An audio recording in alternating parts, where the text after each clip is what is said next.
Tuan-tuan, puan-puan yang dirahmati oleh Allah Subhanahu wa taala, karena keterbatasan waktu kita percepat. Ujung dari peristiwa Isra Mi'raj ini adalah Allah mewajibkan kepada Nabi kita salat awalnya 50 waktu. 50 waktu. Kalau sempatlah 50 waktu itu benar jadi salat untuk kita, kosong masjid. 5 waktu saja sempat, kosong masjid. Ini 50 waktu. Bila kita bekerja, bila kita makan, bila kita masak, mau masak udah azan lagi, belum masak masakan udah azan lagi, mau mandi belum mandi lagi udah azan lagi. 50 kali salat diwajibkan oleh Allah. Nah ini ada perbedaan pendapat ini ya antara umat Islam. Ada yang mengatakan tidak, bukan 50, langsung 5 Allah wajibkan. Ada sebagian pendapat mengatakan Allah wajibkan langsung 5, bukan 50. Kalau diwajibkan 50 jadi akhirnya jadi 5, berarti Allah itu tidak pandai katanya. 50 salah, turun lagi 45, salah juga 40, turun 30, akhirnya jadi 5. Berarti Allah itu tidak pandai, tidak bisa tidak boleh menetapkan jumlah yang sebenarnya. Nah, tetapi kita sebagai ahlu sunnah wal jamaah meyakini bahwa sembahyang itu diwajibkan pertamanya 50 waktu, 50 rakaat. 50 waktu Allah wajibkan.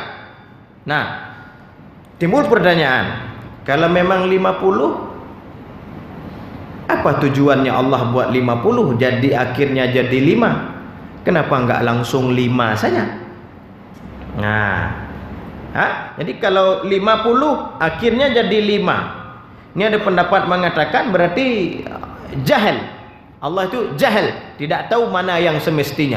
50 turun jadi 5. Makanya ada pendapat mengatakan Allah wajibkan langsung 5, bukan 50. Tapi kita tetap mengatakan 50 lalu Allah turunkan sikit-sikit sehingga jadi 5. Apa faedah?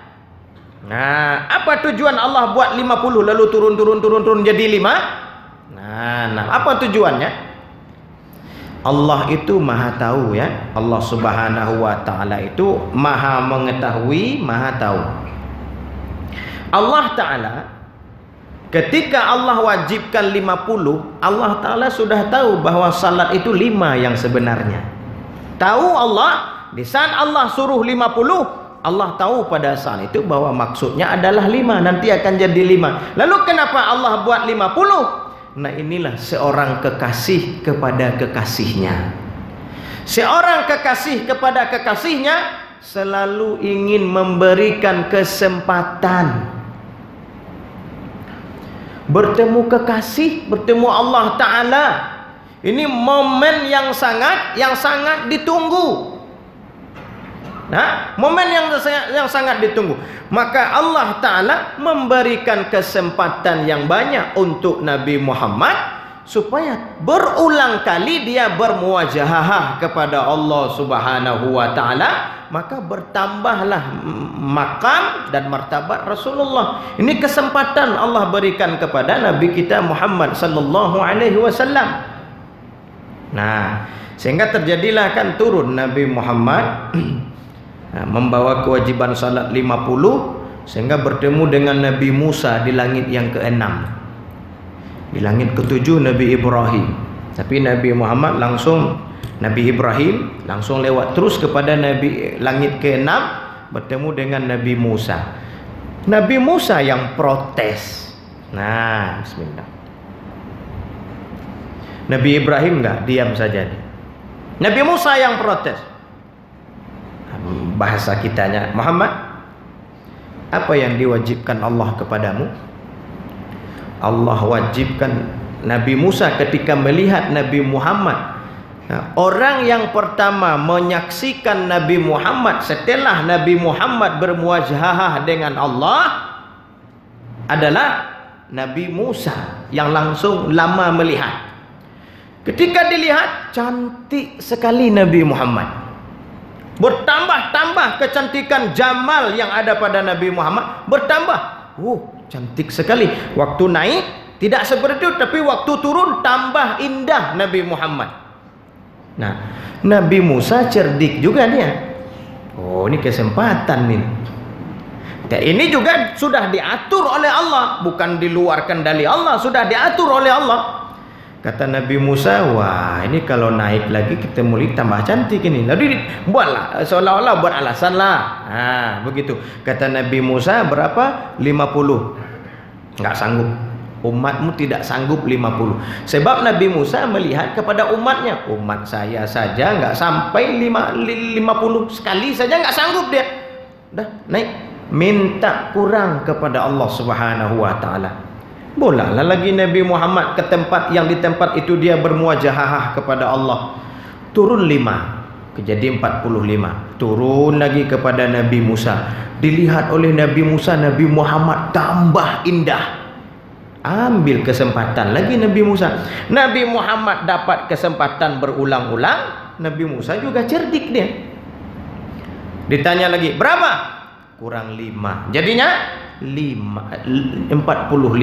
Nggak sanggup, naik lagi 9 kali kembali kepada tempat yang di tempat itu Nabi Muhammad bermuajahah kepada Allah Subhanahu wa ta'ala, sehingga tinggallah 5. 5 itu pun disuruh naik lagi oleh Nabi Musa alaihi salam. Kenapa? Karena lihat Nabi Muhammad ini jamal dan jalal yang ada pada tubuh Nabi Muhammad bertambah indah, berlipat-lipat ganda. Nabi Musa menikmati ini, dinikmati keindahan yang ada pada Nabi Muhammad sallallahu alaihi wasallam. Tahan di sini dulu, kita kembali, kita pergi kepada Nabi Yusuf alaihi salam. Nabi Yusuf ketika dia dipisahkan oleh abang-abangnya dari ayahnya Nabi Yakub, menangis Nabi Yakub, menangis sampai buta mata Nabi Yakub, menangis karena berpisah dengan Nabi Yusuf alaihi salam. Apa yang ditangiskan oleh seorang nabi, seorang rasul? Masa menangis sampai buta mata? Seorang nabi, seorang rasul nangis sampai buta mata? Ini kalau kita lihat kan tak elok ini. Tapi apa jawaban Nabi Yakub? Saya menangis bukan karena kehilangan dia, tapi saya menangis karena kehilangan menyaksikan jalal dan jamal Allah yang ada pada dia. Inilah yang dia tangisi. Dan inilah yang diambil kesempatan oleh Nabi Musa kepada Nabi Muhammad sallallahu alaihi wasallam. Maka Allah sudah tahu, Allah beri kesempatan untuk Nabi Muhammad untuk terus berjumpa dengan Allah, bermuajahah dengan Allah. Dan juga Allah beri kesempatan kepada Nabi Musa alaihi salam untuk supaya dapat menyaksikan keindahan Nabi Muhammad.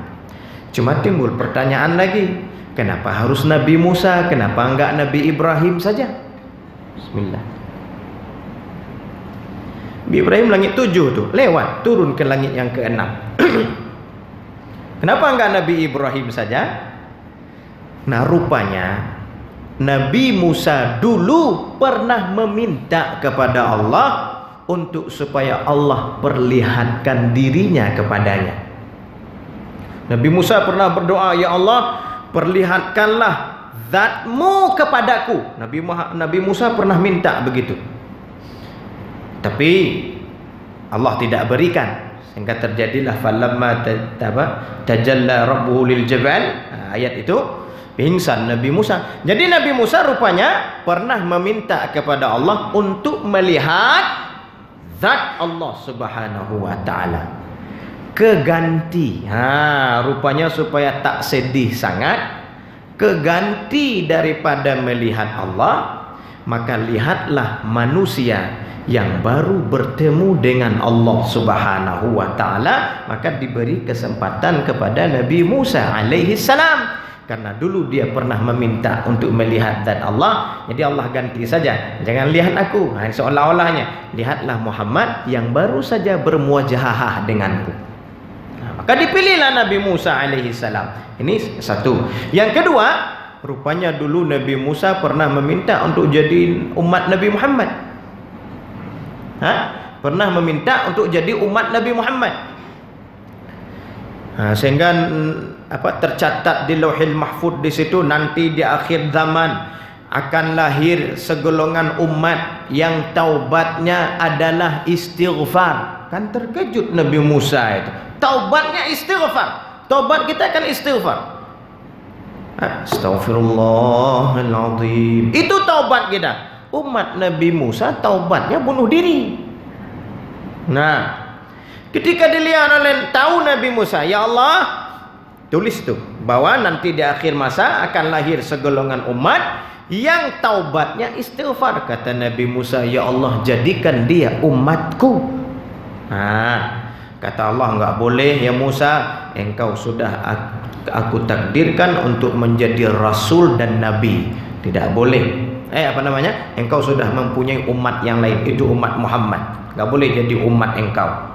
Lalu kata Nabi Musa, kalau tidak boleh itu jadi umatku, maka jadikanlah aku sebagai umatnya. Umat Nabi Muhammad yang taubatnya istighfar tadi. Jadikan aku dari golongan orang-orang yang taubatnya istighfar itu. Jadi untuk menjadi umat Nabi Muhammad.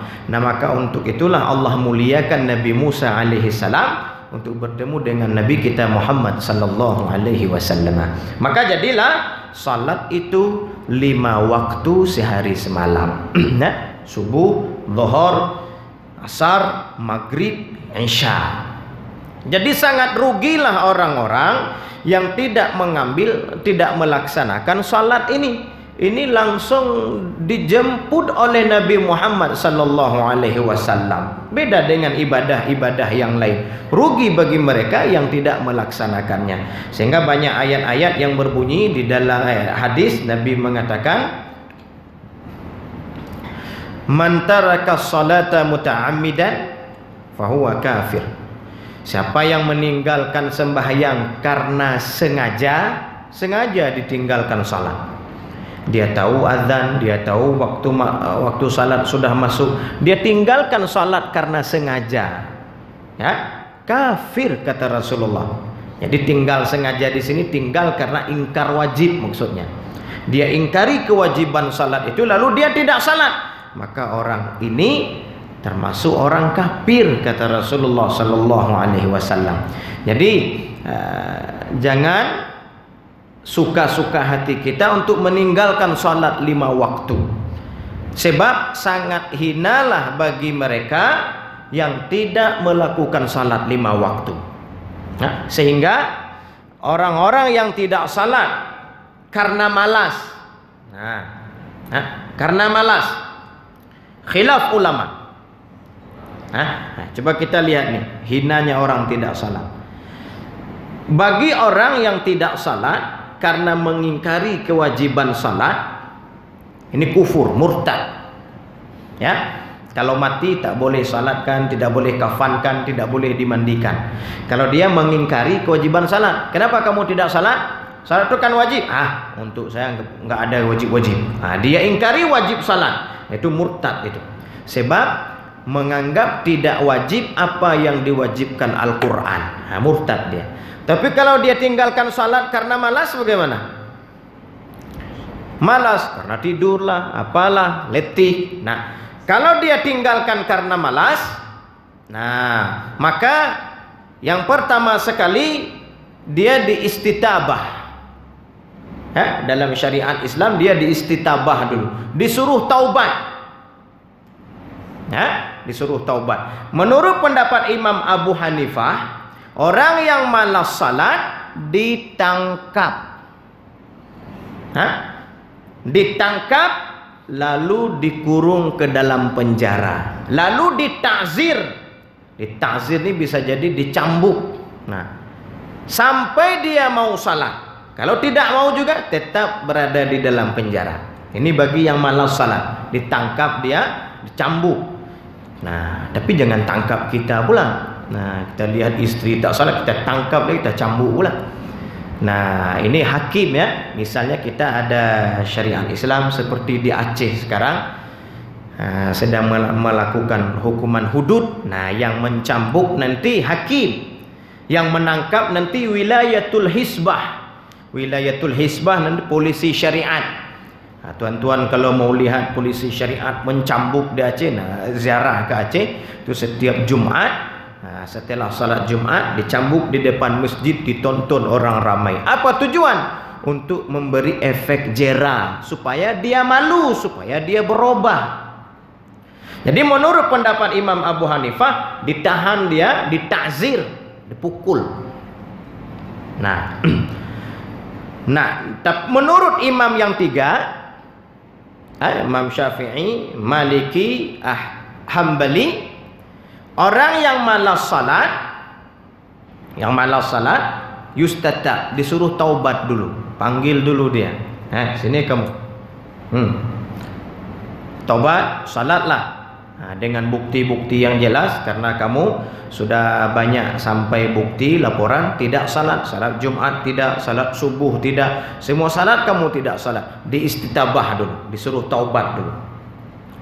Kalau dia tidak mau bertaubat, tidak mau salat, tetap masih dalam pendirian malasnya, maka menurut imam yang tiga, Maliki, Syafi'i, Hambali, yuktal, potong leher.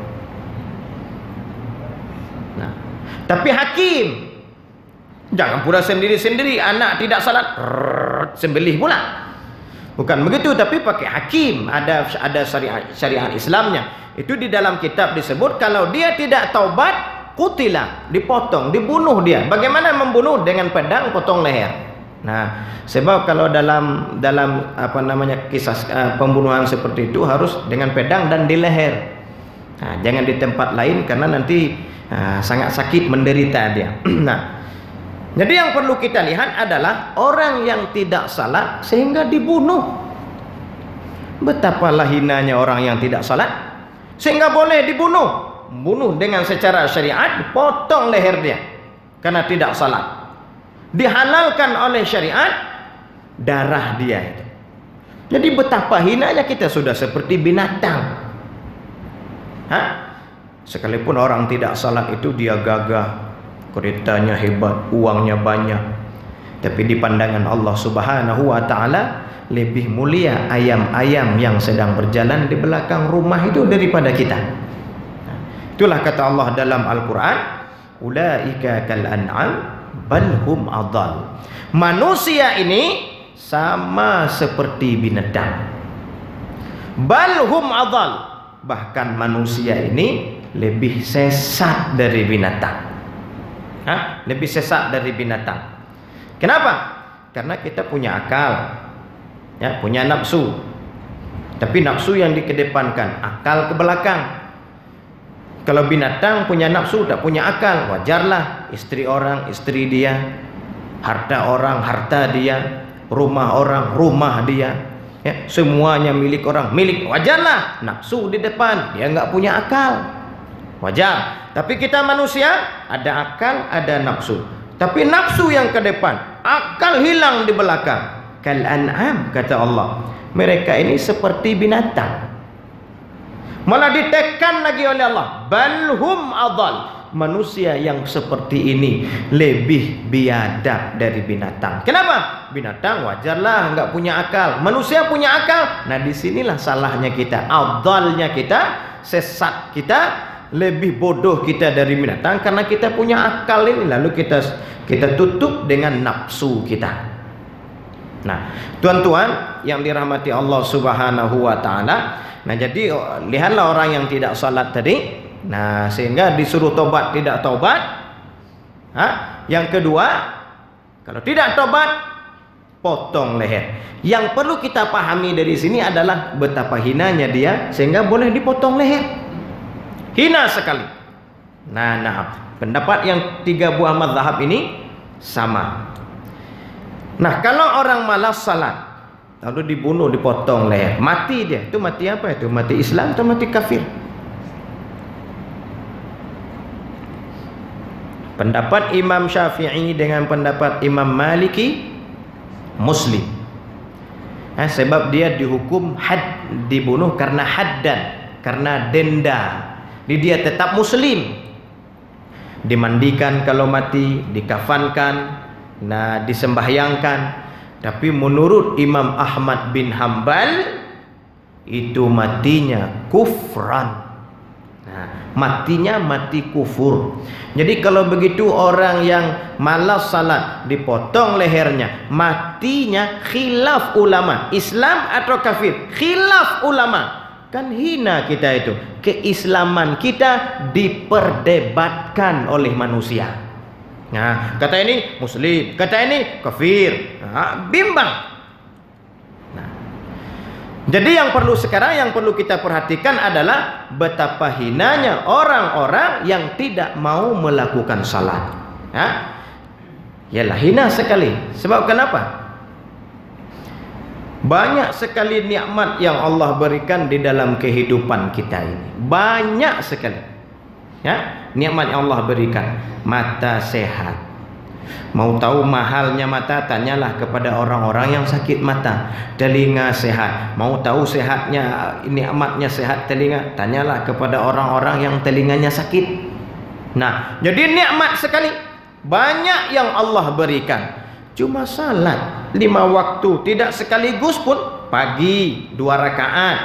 Kalau salat sendiri 1 menit selesai. Zuhur 4 rakaat. Kalau sembahyang sendiri 2 menit selesai.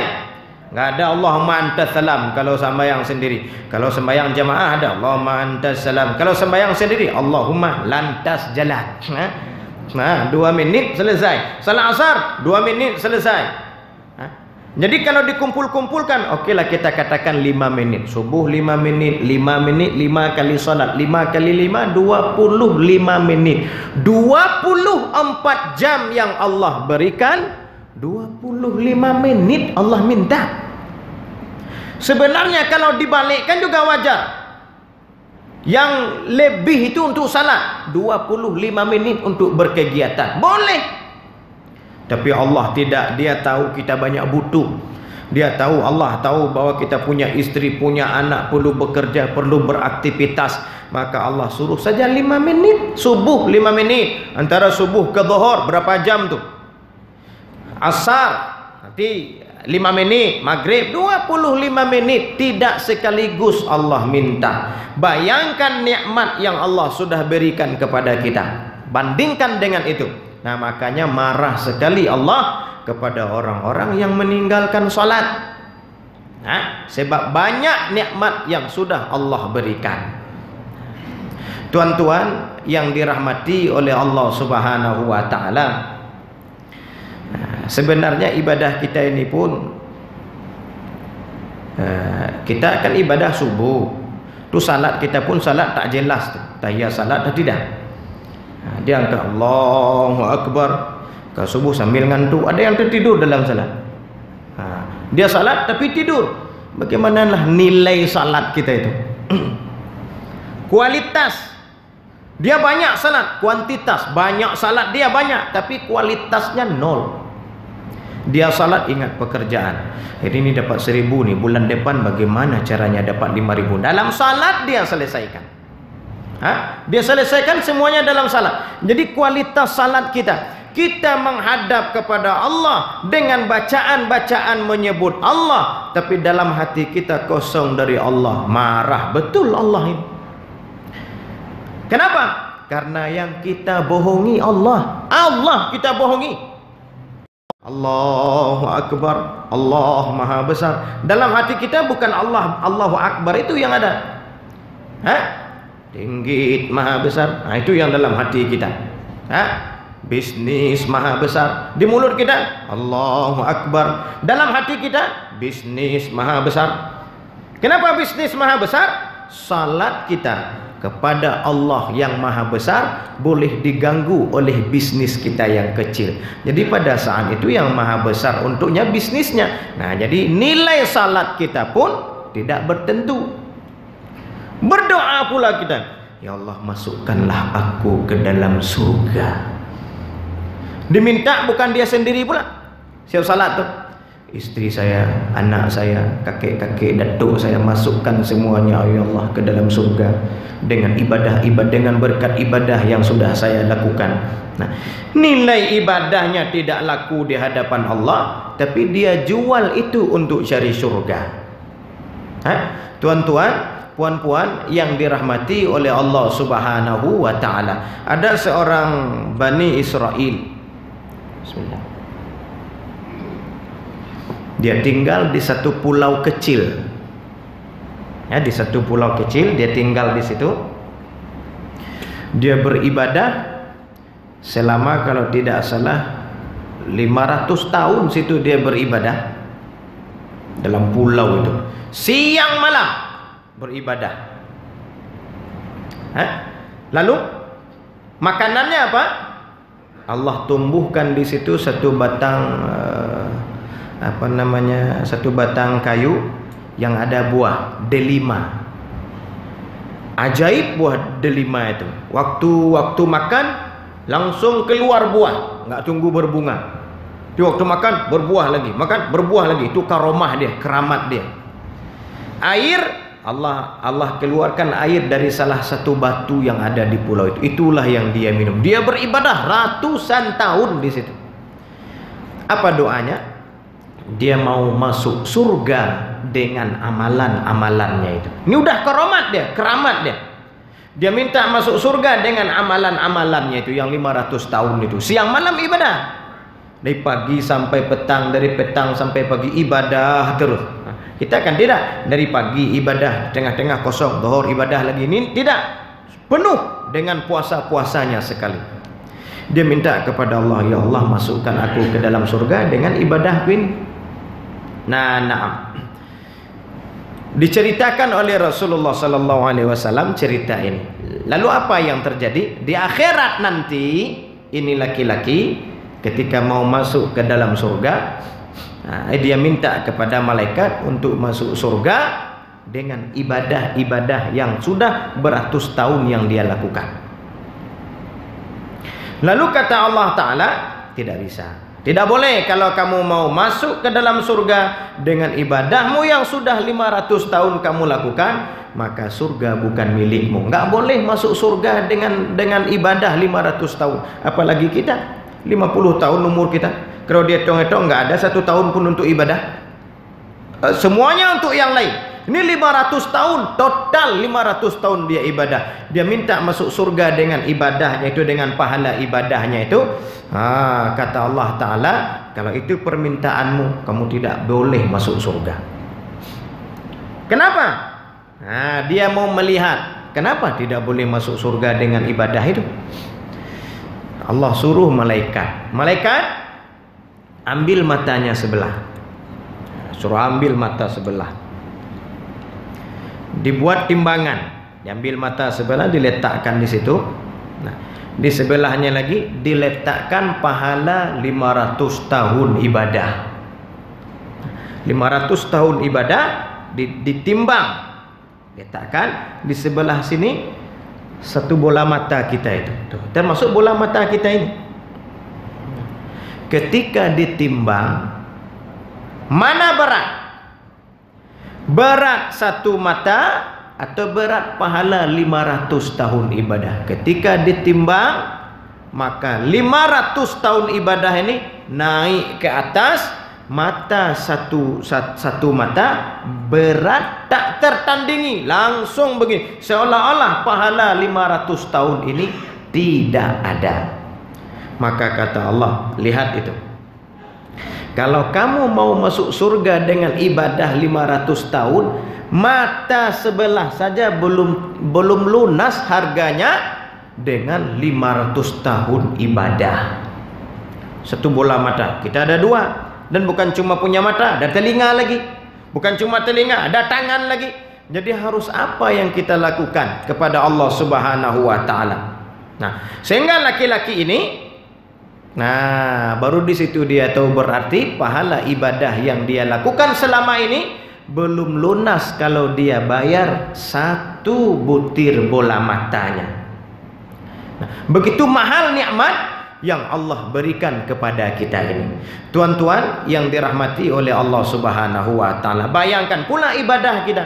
Dan bayangkan pula orang yang tidak pernah beribadah. Salat tidak pernah, baca Quran tidak pernah, semuanya tidak pernah, tapi dia meminta kepada Allah untuk masuk surga, tidak tahu diri dan tidak punya malu.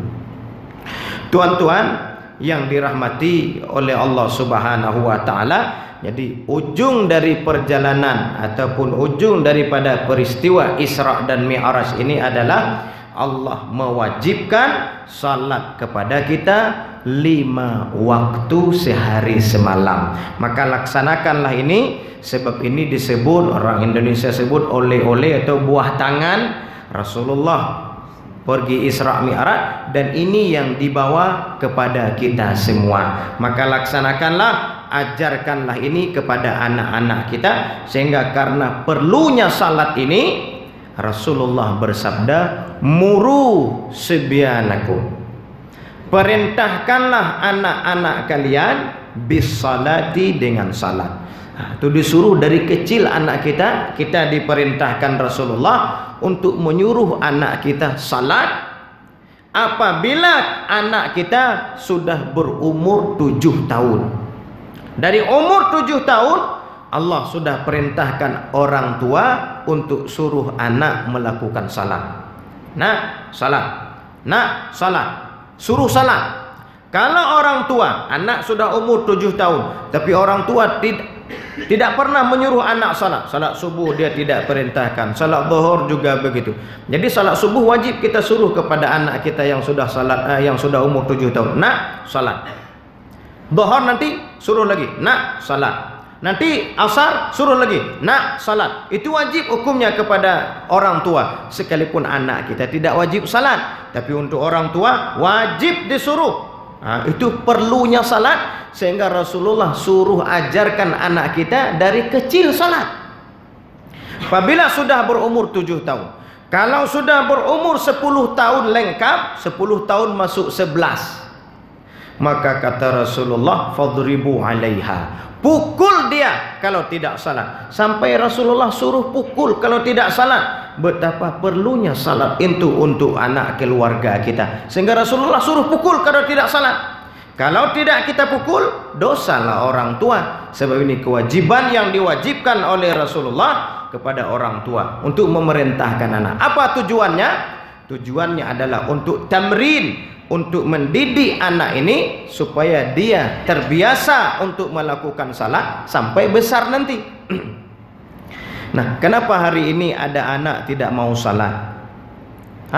Ada anak tidak mau pakai jilbab, ada anak tidak mau melakukan kewajiban. Sebab itu tidak pernah dia dengar dari kecil. Salat tidak pernah dia dengar, dilihat pun tidak. Ayah tidak salat, ibu tidak salat.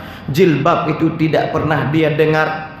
Barangkali ibunya juga jarang pakai jilbab di hadapan anak, sekalipun itu bukan aurat, tapi untuk sebagai pendidikan. Nah, jarang dia dengar. Maka sampai besarlah seorang anak ini tidak tahu dengan kebaikan. Nah, sebenarnya tuan-tuan, puan-puan yang dirahmati Allah, kita hidup ini memang Allah sudah sesuaikan. Kita ini sebenarnya suka kebaikan. Itu Allah sudah sesuaikan. Tabiat manusia suka yang baik, benci yang buruk. Cuma perlu dibimbing. Ya, perlu dibimbing oleh orang tua dari kecil itu. Kebaikan itu memang sudah ada di dalam diri anak kita. Sebab Nabi mengatakan, kullu mauludin yuladu 'alal fitrah. Semua anak itu dilahirkan bersih. Cuma perlu bimbingan orang tua supaya anak itu terus tumbuh di atas fitrahnya. Fitrah apa? Fitrah suka kebaikan, benci keburukan. Maka orang tua harus ajarkan, ini buruk nak, ini baik, ini buruk, ini baik. Terus besar, ini salat, ini jilbab, ini salat, ini jilbab, ini haram, ini halal, ini halal, ini haram. Sampai besar kita bimbing dia sehingga dia hidup sesuai dengan fitrahnya. Tapi kalau tidak, nanti anak kita akan berubah fitrah. Berubah fitrah apa? Dari baik berubah jadi buruk. Nah, berubah fitrahnya. Inilah kata Rasulullah, yang meyahudikan anak, yang memajusikan anak adalah orang tuanya. Nah, jadi perlu dibimbing supaya anak ini tumbuh di dalam fitrahnya. Supaya kewajiban-kewajiban, perintah-perintah itu jadi mudah. Sehingga Allah dalam Al-Quran berfirman, apa kata Allah Ta'ala? Wa ma khalaqtul jinna wal insa illa liya'budun. Aku tidak ciptakan jin dan manusia kecuali untuk beribadah. Jadi ibadah ini memang sudah tugas kita. Saya rasa tuan-tuan puan-puan yang dirahmati Allah, kalau tugas tak ada yang merasa berat. Tuan-tuan puan-puan bekerja di pejabat, tugas kan nggak berat. Jam 6 pagi sudah sampai ke pejabat, petang pulang, tidak berat, memang tugas. Petani tuh di sawah, memang sudah tugas, walaupun di dalam lumpur yang dalam, tapi itu mudah. Kenapa? Tugas. Nelayan tuh di dalam laut, gelombang besar-besar dapat dia cari ikan, padahal gelombang besar-besar mudah untuk dia. Kenapa? Sudah tugas dia, memang udah pekerjaan dia. Jadi sesuatu yang memang sudah jadi pekerjaan kita, itu mudah untuk kita. Nah, apa pekerjaan kita yang diwajibkan Allah? Ibadah. Wa ma khalaqtul jinna wal insa illa liya'budun. Aku tidak ciptakan jin dan manusia kecuali untuk ibadah. Berarti ibadah itu tugas yang Allah berikan kepada kita, menandakan ibadah itu mudah. Sehingga Nabi mengatakan, kullun muyassarun lima khuliqalah. Semuanya itu akan mudah melakukan sesuatu yang sesuatu itu diciptakan dia untuk sesuatu itu. Nelayan untuk di laut mudah, yang seperti diceritakan tadi mudah. Jadi ibadah itu sebenarnya mudah untuk kita. Tetapi kenapa jadi berat? Salat berat, berjilbab berat, tutup aurat berat, baca Quran berat. Karena tidak dibimbing oleh orang tua, sehingga fitrahnya berubah dari yang baik berubah jadi buruk. Yang buruk sebenarnya susah dilakukan, menjadi pekerjaannya sehari-hari. Ibadah yang Allah wajibkan itu pula yang dia tinggalkan. Nah, maka karena itulah Rasulullah mengatakan, ajarkan anakmu salat dari kecil, dan juga ibadah-ibadah yang lain dengan mengkiaskan kepada ibadah salat ini. Tuan-tuan, puan-puan yang dirahmati oleh Allah Subhanahu wa taala, mudah-mudahan ceramah singkat tentang Isra Mi'raj ini ada manfaatnya, terutama sekali untuk diri pribadi kami dan seterusnya kepada kita semua. Amin amin ya rabbal alamin. Di mana ada kesalahan, kesilapan, kejanggalan, di situ kami mohon diperbanyak maaf. Kami ingatkan kembali sekali lagi untuk tuan-tuan yang memang mempunyai kelebihan, mau berinfak, memberikan sedekah, untuk kami membuka pondok pesantren di Aceh, pesantren Sultan Iskandar Muda. Maka sangat kami harapkan dan kami doakan semoga Allah balas dengan yang lebih baik di dunia dan di akhirat nanti insyaallah. Amin amin ya rabbal alamin. Allahumma anfa'na bima 'allamtana wa 'allimna bima yanfa'una wa zidna ilma wa zidna nura. Rabbana atina fid dunya hasanah wa fil akhirati hasanah wa qina 'adzaban nar. Bismillahirrahmanirrahim. Wal 'asri innal insana lafi khusr illa alladhina amanu wa 'amilus solihati wa tawassaw bil haqqi wa tawassaw bis sabr. Subhanakallahumma wa bihamdik asyhadu an la ilaha illa anta astaghfiruka wa atubu ilaik. Assalamualaikum warahmatullahi wabarakatuh.